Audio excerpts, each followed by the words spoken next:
नमोस्तु हे गुरुवर, नमोस्तु हे मुनिवर, नमोस्तु। प्रथम संकल्प लेके आ रही श्रीमती रेखा जी नोएडा। पूज्य गुरुवर श्री प्रमाण सागर महाराज जी के चरणों में त्रिबार नमोस्तु नमोस्तु।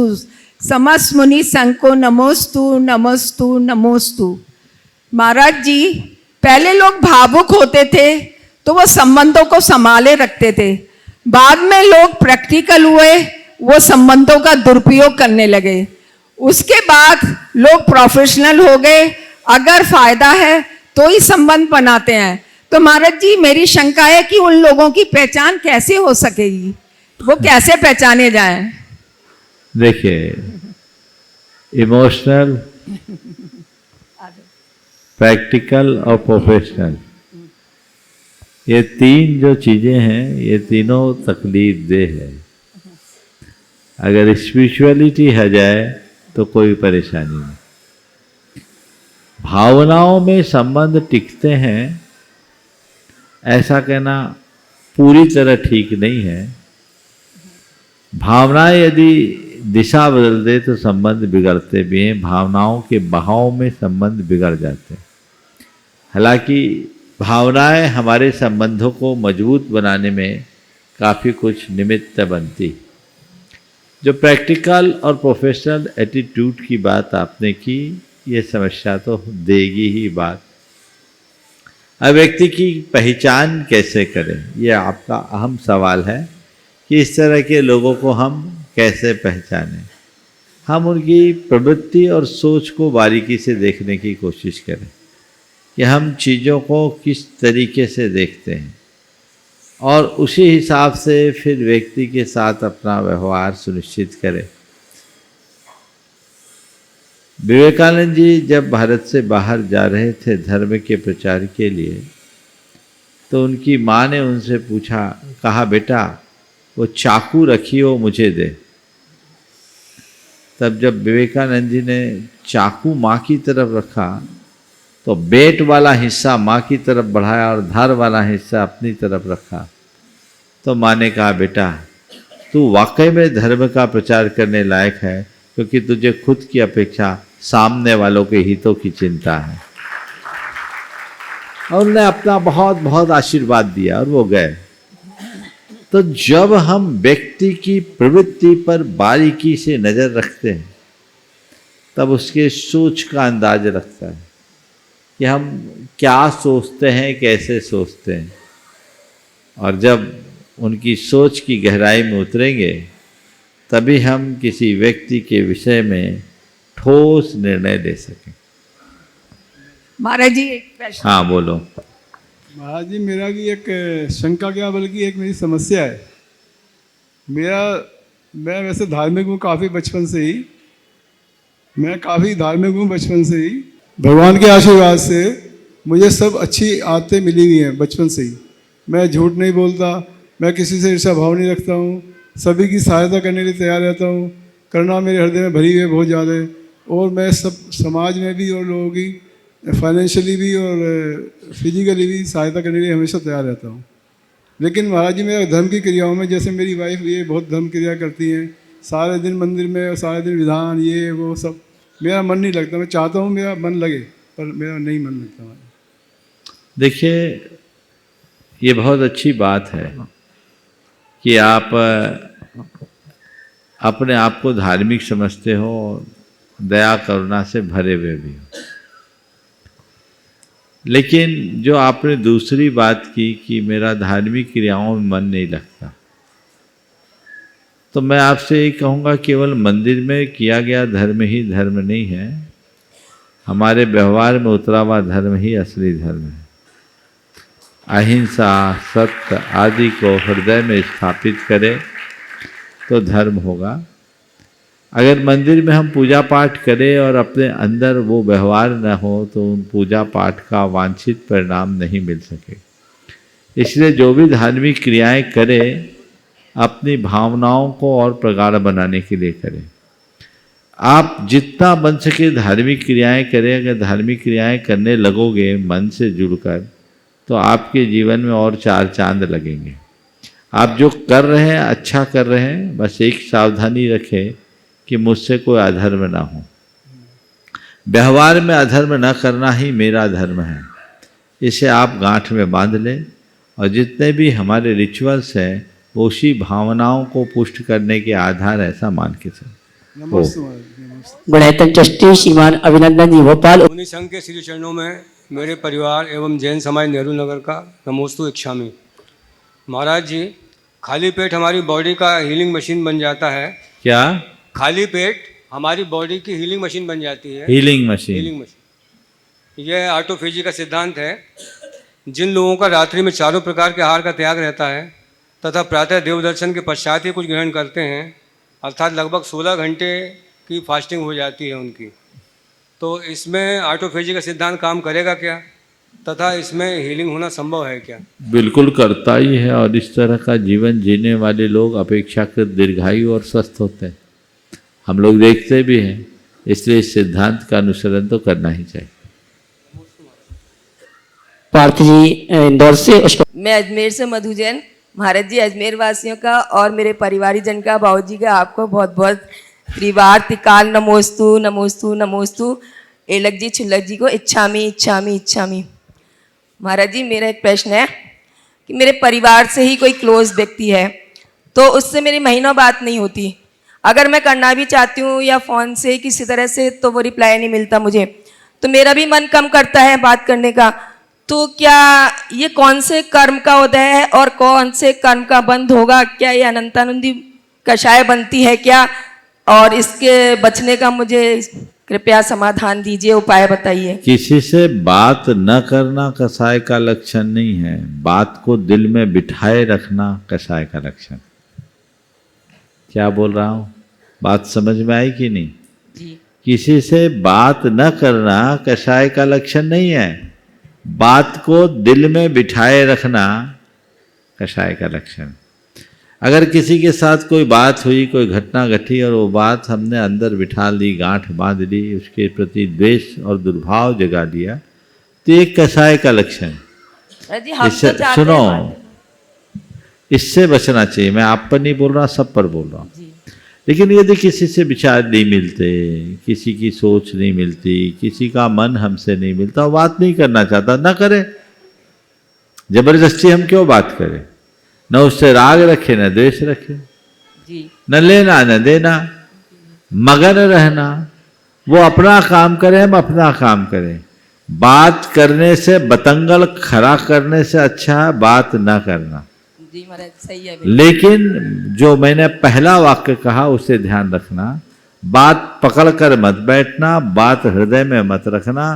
कोई बात हो, क्षमा मांगने और क्षमा करने से दूर हो जाती है, इसका ध्यान रखें। जी महाराज जी, नमोस्तु महाराज जी, नमोस्तु। भाई आरजे जी जयपुर, उसके बाद नमोस्तु नमोस्तु नमोस्तु महाराज जी।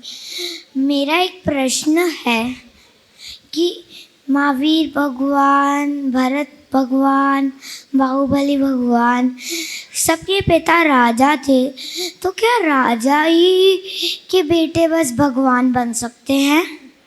बहुत अच्छा सवाल। देखो, ये बात सही है। जब कभी भी हम देखते हैं तो भगवान, हमारे सभी तीर्थंकरों ने राज परिवार में जन्म लिया।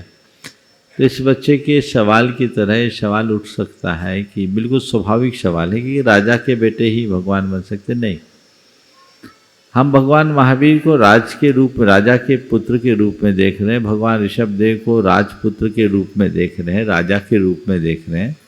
पर थोड़ा उनके अतीत को देखो। आपने 24 भगवान की कहानी पढ़ी है? पढ़ी है? बहुत अच्छा, और अच्छे से पढ़ना। भगवान ऋषभदेव कुक्कुट यानी मुर्गा और मरकट यानी बंदर की पर्याय से अपनी धर्म यात्रा की शुरुआत की। महावीर भगवान ने पुरुरवा भील से अपनी धार्मिक जीवन की शुरुआत की थी। आगे चल कर के शेर बने और शेर बन कर के फिर वो महावीर बने। समझ गए? तो ये क्या है? जैन धर्म कहता है तीर्थंकरत्व जीवन का सर्वोच्च विकास है। समझ गए? और ये एक दिन में प्राप्त नहीं होता, कई जन्मों की साधना से होता है। हम 24 के 24 तीर्थंकरों के 10 जन्म को देखते हैं तो 10 जन्मों में उन्होंने केवल त्याग तप संयम का आलम्बन लिया और हर भाव में उनने ऊंचाई को छुआ। जो जितना त्याग तप संयम अंगीकार करता है उसका जीवन उतना ऊंचा उठता है। भगवान महावीर के बारे में हम सबको पता है, वो शेर थे, हिरण का शिकार कर रहे थे। एक मुनि महाराज का संबोधन मिला, उनने हिंसा छोड़ी और सिंह केतु देव बने और आगे चलकर बढ़ते बढ़ते बढ़ते बढ़ते बढ़ते 10वें भाव में भगवान महावीर बने। भगवान ऋषभदेव 10 भाव पहले महाबल राजा थे और उन्होंने मुनियों की सेवा की और बढ़ते बढ़ते उसके पहले तो उनने आहार दान आदि किया और कुकुट मरकट की पर्याय में थे। आगे बढ़े तो ऋषभदेव हुए। तो जितने भी महान आत्माएं हैं वो महानता को एक दिन में नहीं छुए, समझ गए। तो जब हम किसी के चरित्र की बात करते हैं तो उसका सामने का रूप पहले दिखा देते हैं, फिर फ्लैशबैक में पीछे ले जाते हैं और ये बताते हैं कि भील भी भगवान बन सकता है, पशु भी परमेश्वर बन सकता है, पतित भी पावन बन सकता है, कंकर भी शंकर बन सकता है। ये जैन धर्म का मंत्र, समझ गए। तो केवल राजा ही भगवान नहीं बनते, जो भगवान बने वो राजा थे, पर भगवान ने कहा एक सामान्य प्राणी भी भगवान बन सकता है, समझ गए। श्रीमान महेश जी नानो जी कुंभराज। महाराज जी मेरी शंका ये, राजा शरणिक को 10,000 वर्ष का नरक गति का आयु बंद हुआ था। इसके पश्चात आज की स्थिति में उनकी आयु पूर्ण होने के बाद किस योनि में है और वो तीर्थंकर कब बनेंगे? थोड़ा पुराणों को ठीक से पढ़ो। 10,000 वर्ष की आयु का बंध नहीं हुआ, उनने 33 सागर की आयु बांधी थी जब उनकी मन में बहुत दुर्भावनाएं थी। बाद में उनने उसका पश्चाताप किया, सुधार किया, तो 84,000 वर्ष की आयु लेकर अभी नरक में पड़े हैं, वहाँ से निकलकर प्रथम तीर्थंकर होंगे। नमोस्तु महाराज। कुमारी आदिका जैन शिकागो। नमोस्तु महाराज जी। मेरा ये प्रश्न या शंका नहीं है, एक्चुअली मेरी एक जिज्ञासा है। तो जब भी मैं भावना योग देखती हूँ या फिर आपके प्रवचन देखती हूँ यूट्यूब पे, तो और अभी भी जैसे अभी आप बैठे हैं तो हमेशा आपके पीछे जो वो चित्र है, मतलब कमल हमेशा दिखता है। तो मेरे बस एक जिज्ञासा है, इस कमल का कोई महत्व है? और ज़्यादा गौर से देखो तो ऐसा दिखता है कि उसमें 12 पंखुड़ी हैं या उसकी पत्तियाँ हैं। तो इसके बारे में जितना भी थोड़ा बताना चाहेंगे, मतलब बस मेरी एक जिज्ञासा रहती है हमेशा, क्योंकि मेरा ध्यान उसमें हमेशा जाता है जब भी मैं बैठती हूँ ध्यान करने या फिर जब आपके प्रवचन सुनती हूँ। तो ये इसका सार केवल इतना है, 12 ये जो पाखुड़ियाँ आप देख रहे हैं ये भावना योग का द्योतक है। जिसकी भावनाएं शुद्ध होती है उसका हृदय कमल खिल जाता है, समझ। और इसमें 12 पाखुड़ियाँ इसलिए दी कि ये 12 भावनाएं हमारी साधना में मुख्य रूप से आलम्बनी, तो उनके बल पर हम अपने हृदय कमल को पूरी तरह से विस्तारित कर सकते हैं। ये उसका द्योतक है, समझिए।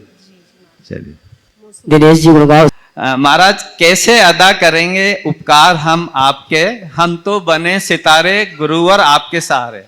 गुरुवर ये ऋण जो हम सबके ऊपर किसी न किसी रूप से बना रहता है, वो कैसे उससे मुक्ति पाए? ऐसे तो कई तरह के होते हैं विचार आते हैं उससे। देखो, मुक्ति पाने की कभी कोशिश ही मत करना, ऋणी बने रहना। और ऋणी बने रहने के बाद एक ही काम करना, किसी का भी उपकार हो, कोशिश मत करो कि हम उपकार से ऋण हो, बस उसके ऋणी बने रहो। और गुरुओं का ऋण चुकाने का तो एक ही रास्ता है, उनके मार्ग का अनुकरण करना, जिससे तुम्हारा जीवन सुधरे और उनका गौरव बढ़े। जी बहन पुष्पा जी जयपुर। महर्षि आरक्षण के बारे में बताया परसों, तो महर्षि समझ में नहीं आता इसकी क्या क्या फॉर्मेलिटी करनी पड़ती है। आरक्षण के बारे में बताया। आरक्षण नहीं, जैन माइनर। ओ बहुत जल्दी आप लोगों को उसकी जानकारी और विस्तार से मिलेगी। यहाँ इस मंच पर राष्ट्रीय अल्पसंख्यक आयोग के सदस्य, हाँ जी महाराज, जो कुल 6 होते हैं, उनमें से एक जैन हैं, धनंजय कुमार जिनप्पा गुंडे, वो आए थे। जी। वो उनसे बातचीत में मालूम पड़ा भारत सरकार ने अल्पसंख्यकों को बहुत सारी सुविधाएं दी है, और अल्पसंख्यकों को जो सुविधाएं हैं जैनों को भी उसकी पूरी अर्हता है। जैन भी उन सुविधाओं का लाभ लेने के बराबरी से अधिकारी। जैनियों में जागरूकता के अभाव के कारण लोग लाभ नहीं ले पा रहे हैं। जैनों को अधिक से अधिक इसके विषय में जानकारी मिलनी चाहिए। भारतीय जैन संगठना BJS ने इसके ऊपर 4 पुस्तकें निकाली हैं और BJS के वेबसाइट में भी आप इसका लाभ ले सकते हैं। संक्षेप में जो इस विषय में उस दिन विशेष प्रासंगिक बात थी वो ये थी, लोन सरकार अल्पसंख्यकों को बहुत रियायती दर पर लोन उपलब्ध कराती है। 3 लाख रुपए से लेकर 30 लाख रुपए तक का ऋण आप सरकार से प्राप्त कर सकते हैं वैधानिक तौर पर, जिसकी ब्याज की दर मात्र 4% होगी। और उसमें भी यदि लाभुक कोई महिला है और वो समय पर पैसा चुका दे तो उसे 30% की सब्सिडी भी है। ये बिजनेस लोन के लिए भी, होम लोन के लिए भी, एजुकेशन लोन के लिए भी बहुत सारी सुविधाएं, स्कॉलरशिप की भी उसमें सुविधा है, भारत से विदेश जाकर के पढ़ने की भी बहुत सारी सुविधाएं। लोगों में जागरूकता आनी चाहिए और अपने यहाँ के तहसीलदार से इसका एक प्रमाण पत्र लेना चाहिए और वहाँ कल्याण विभाग में ये बात पूरी होती है। और बैंकों को आप सीधे अप्लाई करें तो बैंक देगी, और नहीं देती है तो राष्ट्रीय अल्पसंख्यक आयोग में आप अपनी शिकायत उसकी वेबसाइट के माध्यम से कर सकते हैं। और भी बहुत सारी बातें हैं जो बहुत जल्दी इसके विशेषज्ञ इसी मंच से आप सब तक पहुंचाएंगे। नमस्ते। श्रीमान पंकज जी शास्त्री शर्मा, गुरुदेव के पावन चरणों में नमोस्तु, शुल्लक श्री के चरणों में इच्छामि। गुरुदेव, शंका रखने से पहले आपके मोटिवेशन थॉट्स को नासिक में प्रणति जी दुग्गड़ है, वो प्रतिदिन सुनते हैं, स्थानकवासी संप्रदाय से है। उन्होंने 4 पंक्तियां लिखी है कि जैसे पुरुषों के दाढ़ी के बाल प्रतिदिन आते हैं, पुरुषों के दाढ़ी के बाल प्रतिदिन आते हैं तो वो प्रतिदिन शेविंग के माध्यम से उसे साफ कर देते हैं, कटाई कर देते हैं दाढ़ी को।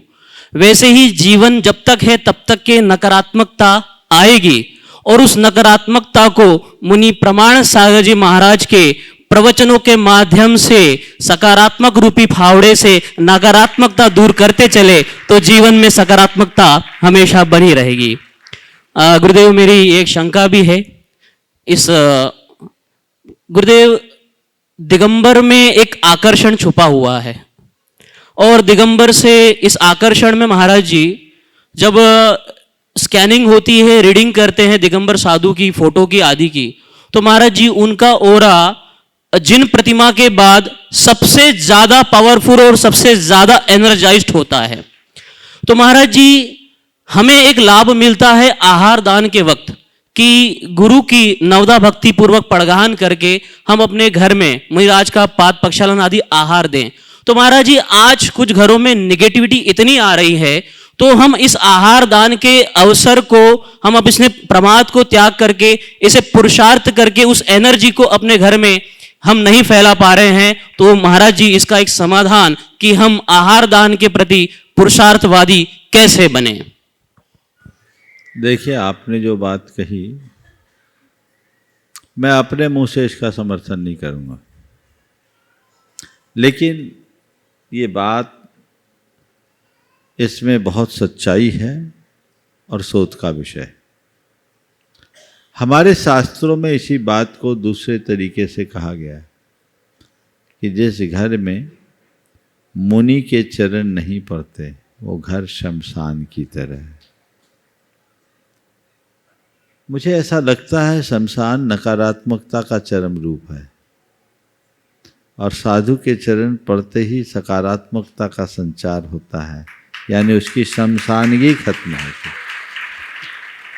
अगर तुलनात्मक रूप से बात कहे तो आपने जो बात कही और ये जो बात अभी मैंने अपने मुख से कही, इसमें कोई अंतर नहीं, अंतर केवल शब्दों का है, भावों का नहीं।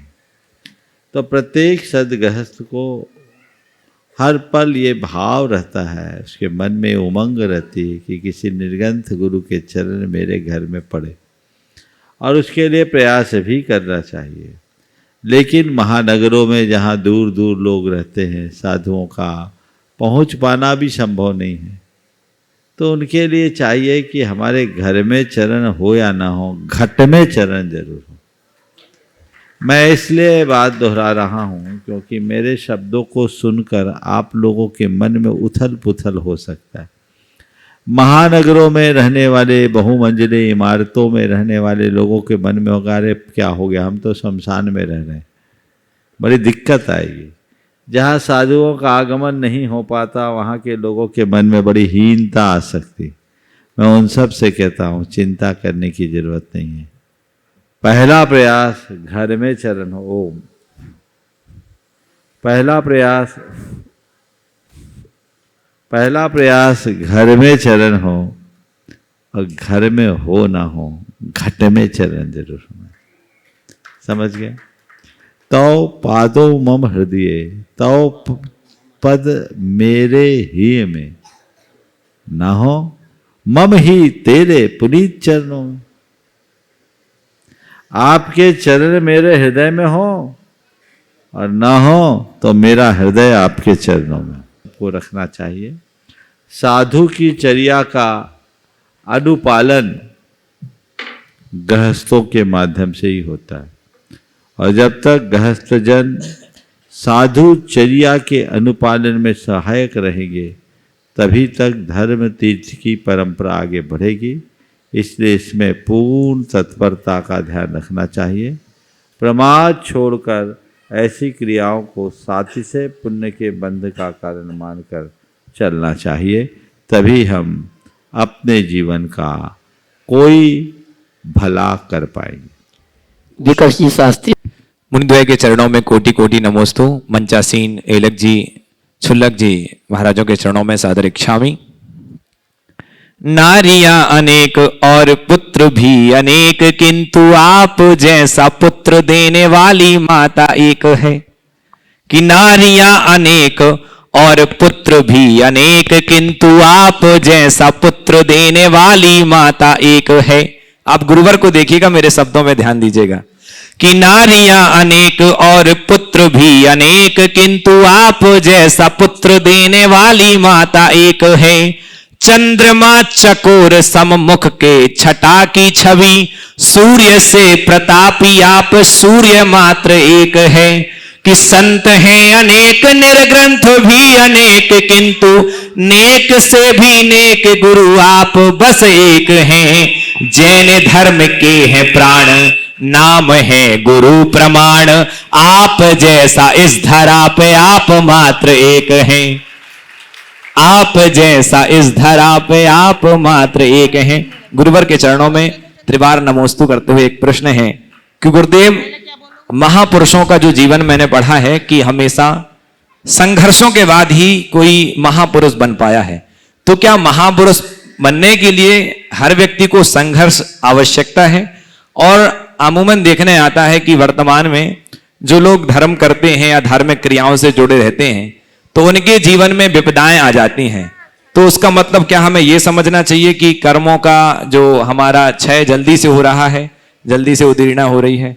ऐसा क्यों होता है कि उनके जीवन में संकट आते हैं? देखिए, बात बिल्कुल स्पष्ट है। आपने पूछा है क्या संघर्ष के बिना उत्थान असंभव है, तो मैं कहूँगा क्या मंथन के बिना नवनीत संभव है? मंथन के बाद ही नवनीत मिलता है। संघर्ष के उपरांत ही उत्थान होता है। जो सतत चलते हैं वे ही मंजिल तक पहुंच पाते हैं। तो जब कभी भी जीवन में कोई संघर्ष आए, उस संघर्ष को संघर्ष की तरह देखने की जगह उत्कर्ष के अवसर के रूप में देखना चाहिए। संघर्ष एक अवसर है जीवन के उत्कर्ष का। एक पेड़ जब पनपता है तो उसकी शुरुआत संघर्ष से होती है। बीज धरती के गर्भ में समाता है और माटी से जूझ कर बाहर निकलता है। उसका जन्म संघर्ष से होता है और पूरा जीवन संघर्ष में बीतता है। आंधी, पानी, तूफान, सर्दी, गर्मी, बरसात की बाधाओं को झेलता है, प्रतिकार रहित होकर झेलता है, और बाद में खुद धूप खाता है, हम सबको छाया देता है, पत्थर खा करके भी मीठे फल देता है। ये सामर्थ्य कहाँ से आती? ये उसके संघर्ष का सुफल है। तो जो जो संघर्ष करेंगे जीवन का उत्कर्ष होगा, ये बात गांठ में बांध लेनी चाहिए। आपने पूछा है कि जीवन में जो मुसीबतें आती है, मुश्किलें आती, उसे हम किस रूप में देखें? तो मैं तो यही कहूँगा, हर मुश्किल को अवसर के रूप में देखो। जीवन में मुश्किल आई है, मुश्किल एक अवसर है। कर्म की निर्जरा का अवसर तो है ही, ये मेरे जीवन के विकास का भी अवसर है। इसके बल पर मुझे आज चांस मिला है आगे बढ़ने का। हम लोग गुरुदेव जब पढ़ाते थे, उन दिनों की बात है जब हम लोग आहार जी में से स्वामी कार्तिकेय अनुप्रेक्षा का स्वाध्याय होता था। तो उन दिनों हम लोग संघ में एक परंपरा थी, बड़ा उत्साह रहता था लंबा आसन लगाकर ध्यान करने का, कोई खड़गासन, कोई पद्मासन। मैंने भी उस अवसर में बहुत बार ऐसा अभ्यास किया, 36 घंटे तक एक आसन में रहने का अभ्यास हुआ। तब आसन लगाए, खड़े रहे, तो पैर खड़े 36 घंटे तो हम नहीं रहे, हमारा 22 घंटे तक का खड़े रहने का अभ्यास है। तो पैर सूज जाए, घुटने दर्द हो, तो एक दिन गुरुदेव ने बहुत अच्छी बात की कि अगर आसन लगाते समय घुटने दर्द होने लगे तो ये सोचो असाता जा रही है, उसके लक्षण है, जाने दो। क्या करें? असाता जा रही है, दर्द इस बात का सिंबल है। तो ये अशाता के जाने के लक्षण हैं। तो जब तुम्हारे सामने कष्ट आए तो समझना पाप कर्म जा रहा है, उसका सिंबल है। और देखो, कोई किसी के घर में एक लंबे अरसे से काबिज हो ना, तो चुपचाप से नहीं जाता, अपने आप घर खाली नहीं करता, उसके ऊपर बड़ी कार्रवाई करनी पड़ती है। और खाली करने के बाद भी क्या करेगा? जाएगा तो कुछ ना कुछ लक्षण दिखा कर जाएगा, फर्नीचर तोड़ कर जाएगा, कोई ना कोई नुकसान करके जाएगा, स्विच बोर्ड को ख़राब करके जाएगा, कुछ ना कुछ उठा पटक करके जाएगा। जाता है तो आप क्या उस बात को रोते हो, तुमने ये खराब कर दिया, वो खराब कर दिया? आप क्या सोचते? अच्छा हुआ पिंड छूटा। क्या हुआ? पिंड छूटा। तो अगर आपके किसी प्रकार की शारीरिक मानसिक कोई कष्ट की स्थिति बन रही है तो समझना कर्म जा रहा है, और जाते जाते अपनी जात दिखा के जा रहा है। क्या कर रहा है?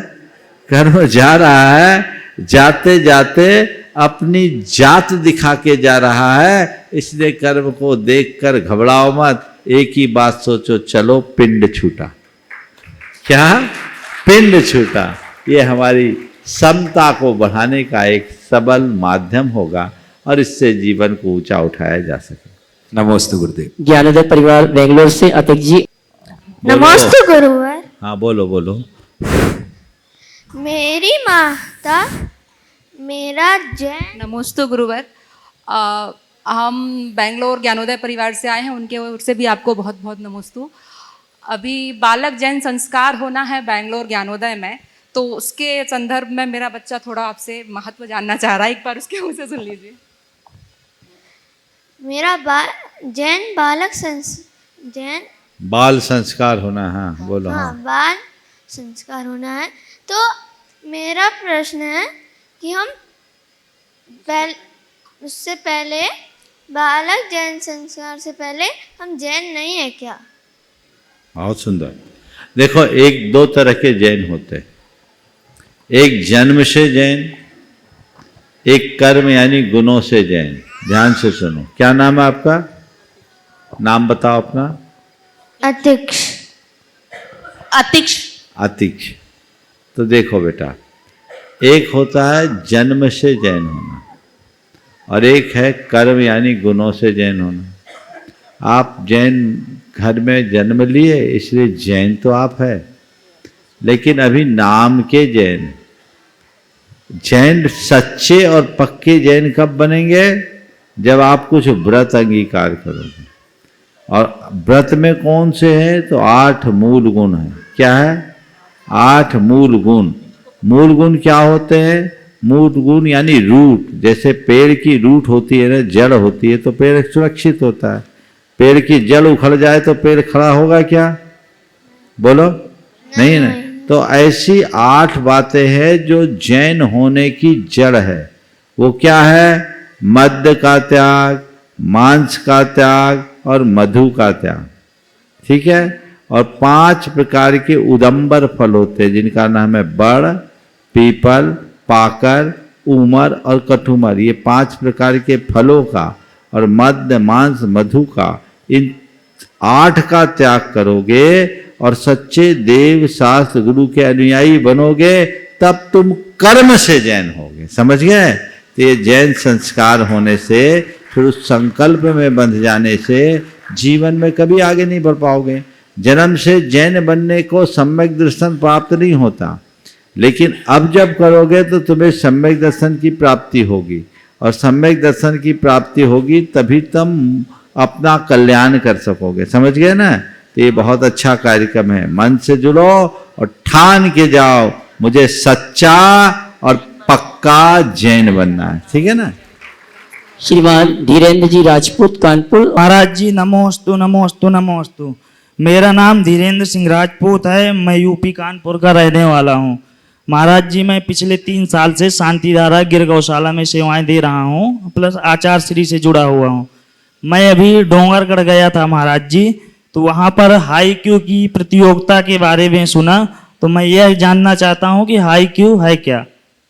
देखिए, बहुत अच्छी बात अभी यहाँ उपस्थित हुई। आने वाले शायद 24 से 28 तारीख है, 24 से 28 तारीख की प्रतियोगिता। एक प्रतियोगिता। हाइकू एक जापानी कविता का छंद है जो 3 पंक्तियों की कविता होती है, जिसकी पहली पंक्ति में कुल 5 अक्षर, दूसरी में 7 और तीसरी पंक्ति में 5। तो 7, 5, 7, 5 कुल 17 अक्षरों की कविता होती है। बड़ी सूत्रात्मक कविता होती है और उसमें बड़ा गहरा अर्थ भरा होता है। गुरुदेव को ये बड़ी प्रिय है। गुरुदेव ने अनेक हाइकू की संरचना की है। उन्हीं हाइकुओं का संग्रह अलग अलग रूपों में प्रकाशित हुआ है। हमारे संघ के प्रसाद सागर जी महाराज की ये भावना हुई कि लोग इन हाइकू से अच्छे से परिचित हो, लोगों के जवाल में हाइकू चढ़े, ताकि कालांतर में कहावतों लोकोक्तियों की तरह लोगों के दिलों में बस जाए। इसलिए प्रतियोगिता का कार्यक्रम है, ये बहुत अच्छा कार्यक्रम है। सभी को इसमें भागीदारी लेना चाहिए। वेबसाइट में विद्यासागर.गुरु में ये हाइकू उपलब्ध है।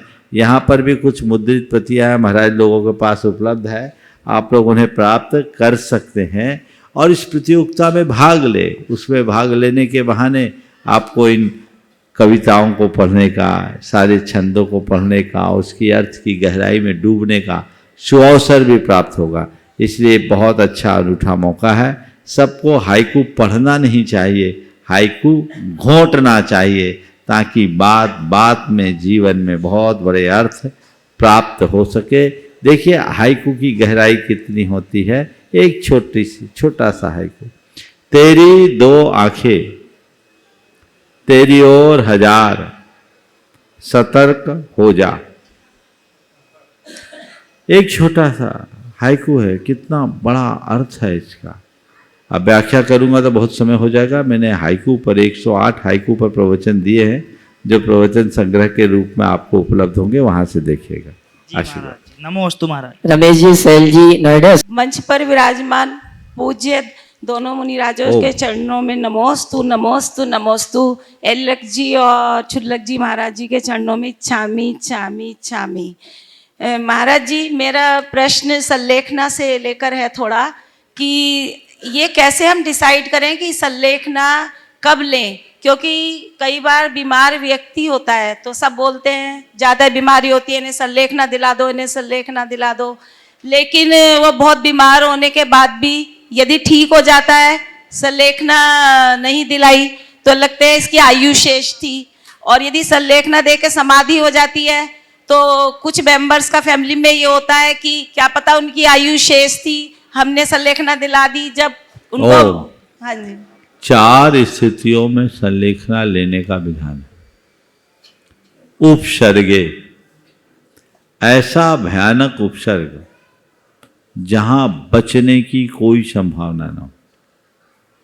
दुर्भिक्ष, ऐसा दुष्काल या ऐसी कोई प्राकृतिक विपदा जिसमें बच पाने की कोई संभावना नहीं। जरसी, जरा, बुढ़ापा, ऐसा बुढ़ापा कि पूरा शरीर ही जर्जर हो जाए, छीन काय हो जाए, इंद्रियां शिथिल हो जाए, उठने बैठने की अवस्था ही न बचे। और बीमारी, ऐसी बीमारी रुजायाम च नहीं प्रतिकारे, जिसका कोई प्रतिकार संभव नहीं। असाध्य रोग, साध्य रोग है तो इलाज कीजिए, असाध्य रोग है तब। बुढ़ापा एकदम अब बस शरीर दिखने लगा है तो संलेखना की बात है। ऐसा भयानक उपसर्ग जिसमें बचने का कोई रास्ता नहीं, दुर्भिक्ष जिसमें बचने की कोई संभावना नहीं, वहाँ समाधि ली जाती है। उपसर्ग और दुर्भिक्ष में तो इस कंडीशन के साथ भी समाधि ली जाती है कि जब तक मैं उपसर्ग से मुक्त न हूँ तब तक के लिए। बीमारी आदि में चिकित्सा अगर कर रहे हैं, लाभ मिल रहा है तो ठीक है, नहीं मिल रहा है तो फिर समाधि ली जाती है। समझे? श्रीमान जय महिला कुमार, चेतना मंच नोएडा की तरफ से महाराज जी नमोस्तु। ओ श्रीमान जय कुमार जी, विलोड़ा, गुजरात। नमोस्तु महाराज जी, इच्छामी महाराज जी। मेरा प्रश्न है कि पुण्यानुबंधी पाप और पापानुबंधी पुण्य में क्या डिफरेंस है? पुण्यानुबंधी पाप और पापानुबंधी पुण्य में क्या अंतर है? देखिए, पुण्यानुबंधी पाप और पापानुबंधी पुण्य, इन दोनों में बड़ा अंतर है। पुण्यानुबंधी पाप माने ऐसा पाप जो क्रिया तो पाप की है लेकिन प्रयोजन पुण्य का है, उसको बोलते हैं पुण्यानुबंधी पाप। आप भगवान की पूजा के लिए अभिषेक का जल गर्म कर रहे हैं, कौन सी क्रिया है? बोलो, अग्नि जला रहे हैं ना? पाप, पर बंद किसका हो रहा है? पुण्य का, पुण्य का। समझ गए हैं? तो ऐसी पापात्मक क्रियाएं जो अच्छे प्रयोजन से किए जाए, समझ, पुण्य की क्रिया में होने वाला पाप वह पुण्य का ही अनुबंध कराएगा।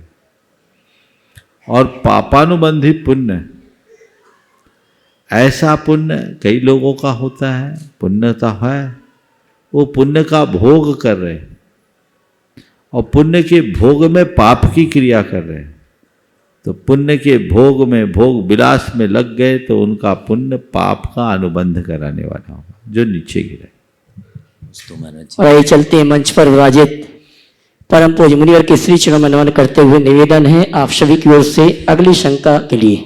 मुनिश्री को नमोस्तु करते हुए, संसारी प्राणी बड़ा चतुर होता है और करता स्वयं है और भगवान पर वो बातें टाल देता है।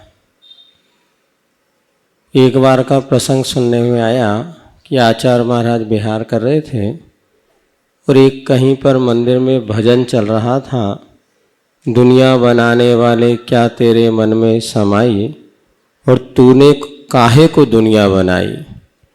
तो आचार्य श्री कहते हैं ऐसा नहीं है, दुनिया बसाने वाले क्या तेरे मन में समाई, तूने काहे को दुनिया बसाई। अर्थात दुनिया बनाना और दुनिया बसाना ये दोनों हमारे हाथ में है क्या प्रभु के हाथ में? यदि हमने अपनी दुनिया बसाई है तो उस दुनिया को कैसे उस दूर करके उस दुनिया से बाहर निकल सकते हैं? ऐसा समाधान मिले तो बसाने वालों का जीवन अच्छा बन सके, ऐसी भावना करना। महाराज श्री का जो सवाल है बड़ा दार्शनिक सवाल है। सवाल का पहला पक्ष ये है कि इस दुनिया को किसी ने बनाया या नहीं, और बनाया तो उसमें हमारी क्या भूमिका है। महाराज श्री के सवाल का यही दो आशय। जैन धर्म के अनुसार इस संसार को किसी ने बनाया नहीं, ये अनादि से बना बनाया है। लेकिन हाँ, अगर हम भीतर के संसार की बात करते हैं तो उसके निर्माता हम स्वयं हैं। एक संसार वह जो बाहर का है और एक संसार वह जो हमारे भीतर है। बाहर के संसार में कोई करता नहीं, वो अनादि से है। अनंत काल तक रहे। लेकिन भीतर के संसार के कर्ता हम खुद हैं। हमारे इष्टानिष्ट संकल्प विकल्प, हमारे अंदर के राग देश मोह के मनोविकार हमारे संसारों की सृष्टि करता, वही हमारे अंदर की असली माया है। मैं और मेरेपन का भाव ही हमारे संसार का विस्तार करता है। ये जब तक बना रहेगा तब तक संसार का खेल चलता रहेगा। जब हम इसे मिटा पाएंगे तभी अपने जीवन की वास्तविकता को प्राप्त कर पाएंगे। इसलिए मैं और मेरेपन से बचना चाहिए, ये माया से मुक्त होना चाहिए और अपने भीतर की दुनिया को सुधारने का प्रयत्न करना चाहिए। गुणायतन ट्रस्टी श्रीमती अर्चना जी वेनाडा, कलकत्ता। नमोस्तु महाराज जी। इच्छामी इच्छामी इच्छामी महाराज जी। नारियल में पानी होना वो उसका होनहार है। नारियल में पानी होना वो उसका होनहार है। महाराज जी, चेलना शुरू से ही धार्मिक अनुष्ठान संस्कृति उसी में पली बड़ी। जब बड़ी हुई तो उसका ऐसा काम हुआ जैसे उसको श्रेणिक के बारे में किसी ने बताया और वो उस पे मोहित हुई और घर छोड़ के चली गई। लेकिन महाराज जी, उसमें तो संस्कार था तो वो विधर्मी को भी धर्मी बना दी। लेकिन आज के युग में लड़कियां बहनें जो भाग रही है उनका क्या, वो तो उसी दलदल में फंस के रह जाती है। देखिए, पहली बात तो चेलना की कहानी को थोड़ा ठीक तरीके से समझना। चेलना भागी नहीं थी। हाँ, भागी थी महाराज जी। भागी नहीं, वो कहानियां हैं। वैसे उसमें कई चीजें हैं, कहानीकार कहानी लिख देते हैं, लेकिन कदाचित भागी तो भी जागी थी। आज की जो घटनाएं घट रही है सब देख रहे हैं, भोग भी रहे हैं। अब चेलना है कहाँ? अगर तुम चेलना बनने की क्षमता रखो तो ये सवाल रखो, हमारे अंदर क्या स्थिति है। हम तो इतना जानते हैं, गंगा के पानी में गटर का पानी मिलता है तो वो गंगा जल बन जाता है। मेरी बात को ध्यान से सुनना। गंगा के पानी में यदि गटर का पानी मिलता है तो गटर का पानी भी गंगा जल बन जाता है। लेकिन गंगा जल यदि गटर में गिरता है तो वो भी गटर का पानी बन जाता है। कौन किस में जा रहा है, इस बात को गहराई से समझने की आवश्यकता। महाराज जी को नमोस्तु नमोस्तु नमोस्तु। चुल्लक जी को इच्छा में महाराज जी, हम गृहस्थ सम्यक दर्शन के 8 अंगों पर कैसा श्रद्धान करें और सम्यक वर्धनी क्रिया क्या होती है? बिल्कुल 8 अंगों के स्वरूप को समझे, उसे अपने जीवन में स्थान दे, उसका बार बार अभ्यास करे, उसे दोहराए, तभी वो अपने सम्यक दर्शन को पुष्ट कर सकता है। देव शास्त्र गुरु की सेवा पूजा भक्ति सम्यक वर्धनी क्रिया कहलाती है। वास्तविक डॉक्टर कदम जी, दिल्ली। नमोस्तु महाराज श्री। महाराज श्री, जो अपना शाश्वत से 6 सम्यक शिखर जी हैं, यहाँ से 20 तीर्थंकर मोक्ष गए, तो जो 20 टोके है बनी हुई, उनके जो नामकरण हैं वो किस हिसाब से किए गए? क्या तीर्थंकरों के चरित्र की वजह से क्या हुआ? देखिए, ये जो टोकों के नाम हैं, जैसे स्वर्णभद्र कूट, नाटक कूट, ललित कूट आदि आदि जितने, सुदत्त कूट और जो है, ये कूट रूढ़ी नाम है। इसके साथ न कोई घटना है न प्रसंग, चले आ रहे हैं परंपरा से, सो चले आ रहे हैं। इसके आगे इसके संदर्भ में और कोई उल्लेख देखने को नहीं मिलता। उन्हें उसी संदर्भ में देखना और समझना चाहिए। श्रीमान कोमल चंद जी, प्रिंसिपल साहब। नमोस्तु महाराज जी। इच्छा में मैं परम पूज्य आचार्य गुरु का जब मैंने दर्शन किया और जो मैंने अनुभव किया वो उनके सामने व्यक्त किया था 2 पंक्तियों में। सवाल कर लीजिए, पंक्ति मत बोलिए, जल्दी बोलिए। नहीं, पंक्ति नहीं बोल रहा महाराज जी। और आपका जब दर्शन किया और आपको जब आहार देने का सौभाग्य मिला, और प्रवचन तो हम सुन ही रहे हैं, सिर्फ उसकी एक पंक्ति बोलूँगा कि सम्यक दर्शन शुद्ध चांदनी, ज्ञान के दीपक जलते हैं। सम्यक दर्शन शुद्ध चांदनी, ज्ञान के दीपक जलते हैं। सम्यक दर्शन ज्ञान चरित्र के झर झर झरने बहते हैं। ओ हो गया, बहुत सुंदर। एक बार इनकी मैं- पंक्तियां हैं। अच्छा हाँ बोलो जल्दी। हाँ मैं महाराज जी, हमारे पिड़ाव में जो स्कूल चलता अपना जैन स्कूल, उसमें हम आपके जो मंगल भावना उससे शुरुआत करते हैं और हमने उसका परिणाम देखा कि हमारे बच्चों का रिजल्ट जो है वो लगातार वृद्धि पे होता जा रहा है। तो मैं ये चाहता हूँ कि जहाँ जहाँ भी अपने जैन स्कूल हैं वहाँ उस मंगल भावना के साथ ही स्कूल की शुरुआत होनी चाहिए। बहुत अच्छा प्रस्ताव है। इनके प्रस्ताव को सभी को अपनाना चाहिए। समय आप सबका हो गया। यहीं पर विराम। बोलिए परम पूज्य आचार्य गुरुवर श्री जय जय जय।